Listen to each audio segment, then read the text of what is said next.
Film noir has always been about exploring society's dark underbelly. But what happens when you take those shadowy streets and filter them through a modern lesbian lens?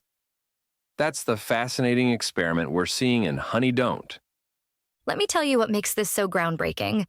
It's not just about representation, it's how they've managed to take those classic noir elements and completely reinvent them without losing what makes the genre special. You know what really stands out here? Margaret Qualley's portrayal of Honey O'Donoghue. The way she carries herself through Bakersfield's sun-bleached streets, you can feel every ounce of her character's complicated history. That's exactly what I was thinking. Especially in those scenes where she's protecting her sister Heidi. There's this weight to her performance that speaks to generations of family trauma. Speaking of complicated histories, let's talk about Chris Evans as Reverend Drew Devlin. Here's America's former captain playing this absolutely corrupted preacher. Talk about playing against type. Well, what really struck me about his performance is how he manages to make every blessed gesture feel like a threat. It's so far from what we expect from Evans. The film's approach to violence is particularly interesting. It's not gratuitous, but when it happens, like with Corinne's beating and disappearance, it hits hard. It reminds me of how classic noir films would handle violence, sparingly, but effectively. The way they balance those darker elements with moments of levity, like that charming turquoise Chevrolet, really keeps you off balance. And then there's Aubrey Plaza as MG Falcone. Her chemistry with Qualley is electric. Every scene they share has this crackling tension where you're never quite sure if they're about to kiss or kill each other. So what do you make of how they handled the religious elements? That's always such tricky territory in films. Well, they managed to critique specific corruption without making it feel like a broader attack on faith itself. It's more about power and how people abuse it, which is really at the heart of any good noir story. That's precisely what makes this film feel so contemporary while still honoring its noir roots. It's taking on modern issues through this classic lens. You know what really makes this work? The way they handle Honey's sexuality. It's just part of who she is, not some big plot point. Even her interactions with Charlie Day's character, Marty Matakowicz, feel natural and unforced.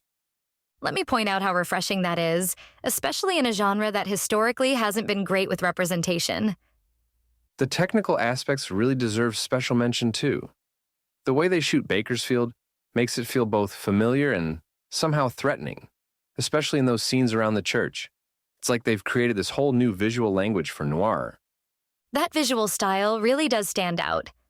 The way they balance those classic noir shadows with modern color choices is just masterful. And let's talk about how they handle the mystery elements, particularly around what's happening at the church. It's like reading a really good novel where each chapter reveals just enough to keep you hooked while holding back crucial information. Well, that's what makes it such a page-turner of a film. You're never quite sure what's coming next, but everything makes perfect sense in retrospect. Looking at the bigger picture, I think what we're seeing here is how genre films can evolve while staying true to their roots. It's taking everything we love about noir, the corruption, the danger, the complex characters, and making it relevant for today's audiences. That's exactly why this film feels so special. It's both a love letter to classic noir and a completely fresh take on the genre. You know what's going to be interesting? Seeing how this influences future noir films.